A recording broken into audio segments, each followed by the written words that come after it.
Hello friends, my name is JJ, and like many people, I have recently had my imagination captured by the exciting new video game Pizza Tower, a madcap adventure where you control a wacky Italian chef who hops and bops his way through 20 levels of an absurdist pizza-themed universe. I will confess that I haven't actually gotten that far in the game, but I have still been really fascinated by it just as an object of American culture. The game's theme is this crazed, at times almost nightmarish celebration of everything Americans have come to associate with pizza, which is of course one of the single most iconic American foods, right up there with hamburgers, hot dogs, and s'mores. But how did this come to be? How did American culture get to the point where something like Pizza Tower could be made? Something that draws so heavily on so much pre-existing sentimentality and knowledge of this one particular food. So today, let us deconstruct America's decades-long love affair with the za, a food that, according to the research firm Technomic, Americans eat 350 slices of every second. So the primordial ancestor of pizza is a peasant dish from the region of southern Italy known as Naples. Though no one really knows when it first started being a thing, it is usually described as a street food that first gained popularity among working class Neapolitans, as they are known, in the early decades of the 19th century. Part of the reason for that ambiguity is that primitive pizza was just not a terribly innovative or noteworthy food. It was basically just a round piece of flattened dough topped with simple things like lard and salt or olive oil and onions. Like I said, it was very much a peasant dish, the sort of thing that day laborers in the city bought for lunch from street vendors because it was cheap, convenient, and calorie-rich, not because it was particularly tasty or some beloved cultural delicacy. Southern Italy remained one of the poorest parts of Europe well into the 20th century, which helped explain why so many Southern Italians were eager to leave and pursue a better quality of life in other parts of Italy, Europe, and especially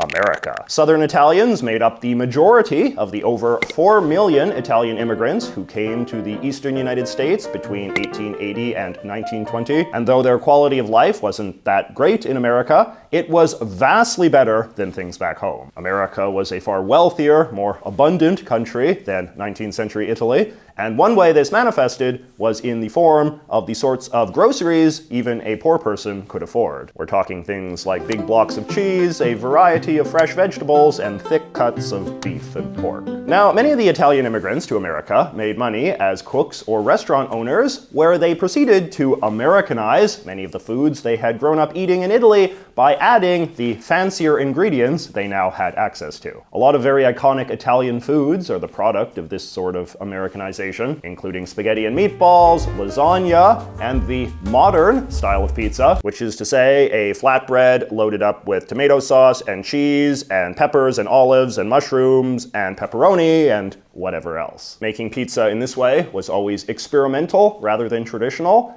and one of the lingering legacies of just how experimental it was is the fact that so many different parts of America each have a slightly different regional style of pizza, reflecting the distinct ways their own Italian populations attempted to reimagine the food for American customers back in the day. Even things like pizza bagels or English muffin pizzas are much older than you might expect and reflect this era of trial and error. America's first dedicated pizzeria is usually said to be Lombardi's in New York City, a still functioning restaurant in Manhattan, started by an immigrant from Naples in 1905. At that time, pizza would have still been very much a foreign novelty food, but by the 1940s, the magazine The Atlantic was writing that in this country you can find pizza wherever there is an Italian colony, from the Latin Quarter in San Francisco to Bleecker Street in New York to Hanover Street in Boston. You eat it, usually, sitting in a booth in a bare, plain restaurant with a map of Vesuvio on the walls, a jukebox, and a crowded bar. The customers are Italian families, bohemians, lovers, and if a college is nearby, students and faculty members. So in time, Italian-American style pizza had become so popular that even the Italians back home had to play a bit of ketchup. The years after World War II saw Italy experience a huge tourism boom as many Italian Americans, and Americans in general, began to visit the country in large numbers in order to connect or reconnect with Italian culture. This phenomenon, in turn, incentivized restaurants in tourism-heavy parts of Italy to Americanize their food a bit in order to meet the expectations of American tourists. So pizza historians will often note that in Italy, pizza, in the way we know it today, didn't really catch on as a common nationwide food until after the war, and was more often influenced by American traditions than the other way around. As the New York Times food columnist noted in 1953, we heard the other day that there are more pizzerias in the United States than in all of Italy. There is a fairly controversial Italian writer named Alberto Grandi who wrote a provocative book a few years ago, taking his countrymen to task for spreading so much sentimental mythology about their supposedly traditional foods. In reality, he says, a lot of the most iconic Italian dishes are actually very recent in origin and owe their existence far more to Italian Americans than Italians themselves. On the subject of pizza, he says, "For my father in the 1970s, pizza was just as exotic as sushi is for us today. But in 1970s America, pizza was anything but exotic. Pizza was in fact one of the many American cultural products that had really blown up in the post-war era, thanks to a combination of new technology and the growing wealth of the American middle class." The many innovations that revolutionized American food production in the aftermath of the war worked greatly to pizza's advantage, with the food becoming easier than ever to make and sell. New machines capable of squirting, stirring, and baking at a truly massive scale made pizza easy to mass produce in factories, while the increasing popularity of freezers, ovens, and microwaves in American homes allowed these machine-made pizzas to be flash frozen, shipped across the country, and sold at America's new mega supermarkets. To suburban families in the 1950s, buying a frozen pizza and heating it up to eat at home was exactly the sort of futuristic marvel that embodied all of the hype and glamour of the atomic age.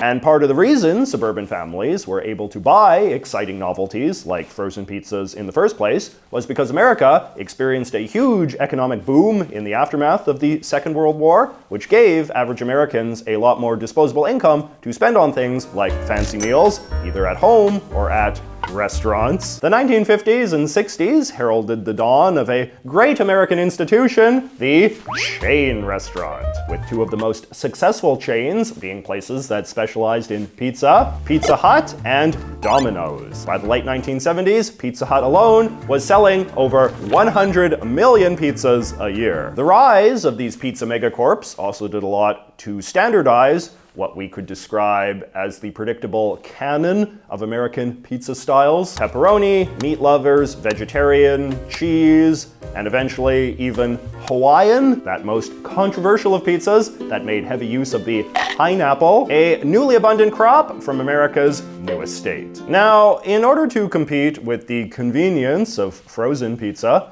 the big pizza chains made home delivery a key part of their business model, with Domino's being the first to make the idea of a 30-minute delivery official company policy. 30 minutes or the pizza's free has become one of the most famous slogans in American commercial culture, and one of the most famous cliches of American pizza culture specifically. But when I was researching this, I was surprised to find that it is actually a kind of Mandela effect type thing. Domino's never actually had a policy of giving out free pizzas if they didn't come fast enough. The 30-minute delivery gimmick was considered a strong enough marketing draw on its own. At best, they briefly had a policy of giving you a $3 voucher if your driver took longer than 30 minutes. In any case, Domino's got a ton of bad press for their 30-minute delivery policy after they introduced it in the early 1980s. Critics blamed it for causing traffic accidents and even deaths, and the company officially abandoned the promise in 1994. According to this subreddit for Domino's workers, however, the ongoing popularity of this urban myth remains a big headache for the company to this day.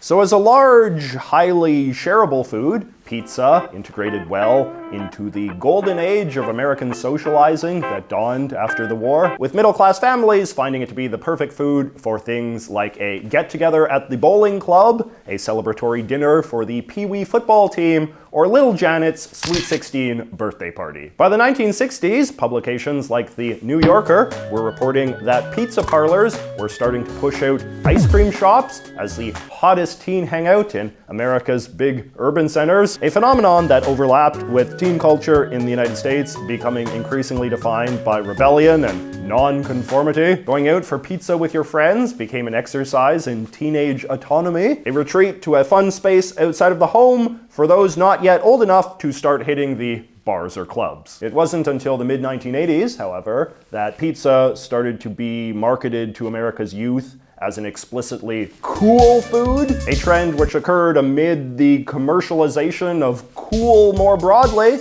during that decade of decadence. Now, it is of course impossible to talk about American pizza culture in the 1980s without mentioning the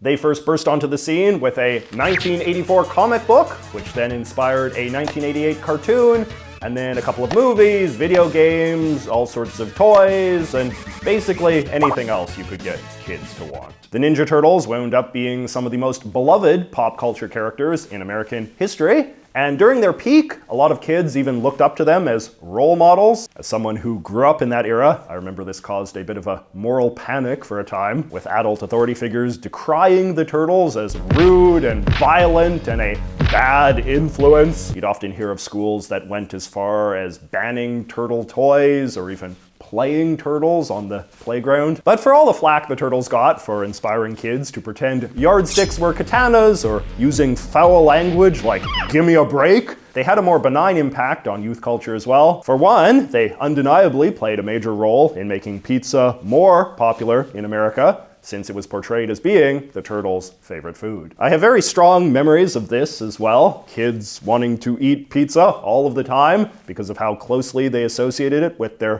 turtle heroes, or even wanting to eat all sorts of crazy junk on pizza because that's what the Turtles did. I remember attending one birthday party in particular where we ate pizza with golden grams and jelly beans, because that seemed like the sort of thing our beloved Turtles would do. An interesting piece of Turtles trivia, however, is that they didn't actually eat pizza at all in the original comic. This was a new personality trait explicitly dreamed up for the animated series. I haven't been able to find a super clear explanation of precisely why this was added to official Turtle lore, other than it was a way to make the characters seem more cool and relatable to the show's preteen audience, which I guess you could say makes the Turtles' impact on American pizza culture a bit of a chicken and egg type thing. They helped make pizza more popular, but only because it was already popular. But in any case, associating with pizza in order to get cool points with the youth wasn't just a Turtles thing. The 80s and 90s saw pizza everywhere. It had a prominent role in music videos and movies. There were pizza-themed board games and pizza-themed video games, not to mention weird pizza-themed birthday restaurants with creepy animatronic robots that probably came alive at night and ate the security guards. Pizza even became one of the biggest cliches in American porn. Things have,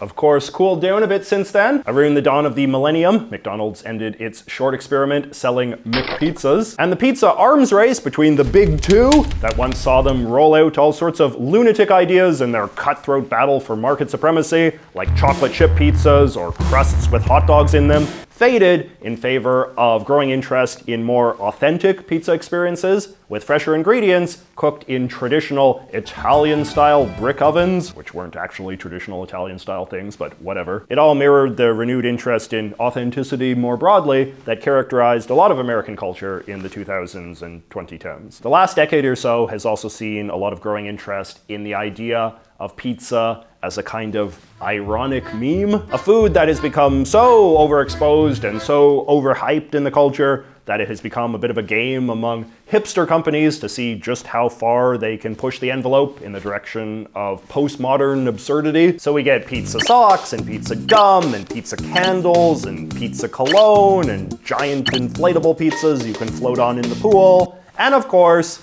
Pizza Tower. So in conclusion, I would say that pizza gets my nomination as the most culturally significant American food of the last century. Other foods might be more iconic and more internationally popular, but what pizza has going for it is the sheer amount of overlap it has with other aspects of American culture, like sports, celebrations, and pop culture. I would also say the story of pizza is noteworthy for how neatly it tracks with most of the major plot points of modern American history, including 19th century mass immigration, the growth of the post-war middle class, revolutions in industry and advertising, and the rise of a handful of ginormous transnational corporations. Burgers, ice cream, coffee, they all come close, but pizza is truly at the peak of the greasy, cheesy pyramid. So much so that I'm sure I've missed some important pizza fun facts. So how does pizza define America to you? Let me know in the comments below, and I will see you next week.